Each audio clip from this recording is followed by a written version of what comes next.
అందరికీ నమస్తే అండి. సో మీకు తెలిసినట్టు జాన్ 1 నుంచి జాన్ 31 దాకా రోడ్ సేఫ్టీ మంత్ కింద అబ్జర్వ్ చేయడం జరుగుతుంది. సో దాని భాగంగా గత 25-30 రోజుల నుంచి రకరకాల అవేర్నెస్ ప్రోగ్రామ్స్ ప్రజల్లో రోడ్ సేఫ్టీ మరియు ఈ యాక్సిడెంట్స్ వల్ల ప్రమాదాల వల్ల జరిగేటటువంటి నష్టం గురించి అవగాహన కార్యక్రమాలు ఏర్పాటు చేయడం జరుగుతుంది. జిల్లా వ్యాప్తంగా కూడా ప్రతి మండల పరిధిలో కూడా ఈ ప్రోగ్రామ్స్ ని ఏర్పాటు చేస్తున్నాం. సో దాని భాగంగానే నిన్న మీకు అందరికీ తెలిసినట్టు ఆటో డ్రైవర్స్ అందరికీ కూడా హెల్త్ చెకప్ ప్రోగ్రామ్ ఏర్పాటు చేయడం జరిగింది. ఈరోజు ఫ్లాష్ మాబ్స్ ద్వారా ప్రజల్లో ఈ రోడ్ సేఫ్టీ సంబంధించి యాక్సిడెంట్స్ రిలేటెడ్ అవగాహన కార్యక్రమాలు చేయడం జరుగుతుంది.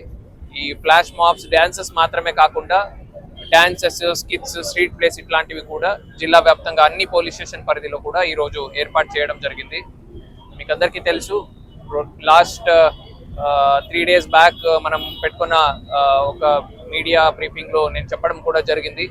లాస్ట్ 1 yearలో ఆల్మోస్ట్ 300 మెంబర్స్ ప్రాణాలు కోల్పోయారు అనంతపురం జిల్లాలో, అండ్ ఆల్మోస్ట్ 500 మెంబర్స్ ఇంజూర్ అవడం జరిగింది. గత 3 సంవత్సరాలు చూస్తే దాదాపు ఒక 1000 మంది ప్రాణాలు కోల్పోయారు. ఏ కరోనాకి కూడా అన్ని ఫిగర్లు మించేటట్టు యాక్సిడెంట్స్ ఫిగర్స్ ఉన్నప్పటికీ కూడా అదే kind of negligence, rashlessness, over speed ఉండొచ్చు, ఓవర్ లోడింగ్ ఉండొచ్చు, డ్రంక్ అండ్ డ్రైవ్ చేయడము, మొబైల్ ఫోన్ చూస్తూ డ్రైవ్ చేయడము, ఇట్లాంటి చిన్న చిన్న నెగ్లిజెన్స్ ఒక్కొక్క నిమిషం ఒక్కొక్క సెకండ్ 10 సెకండ్లు చేస్తుంటే ఆ నెగ్లిజెన్స్ వల్ల ఒక ప్రాణం కోల్పోతాము, ఒక కుటుంబం రోడ్ మీదకి వస్తుంది.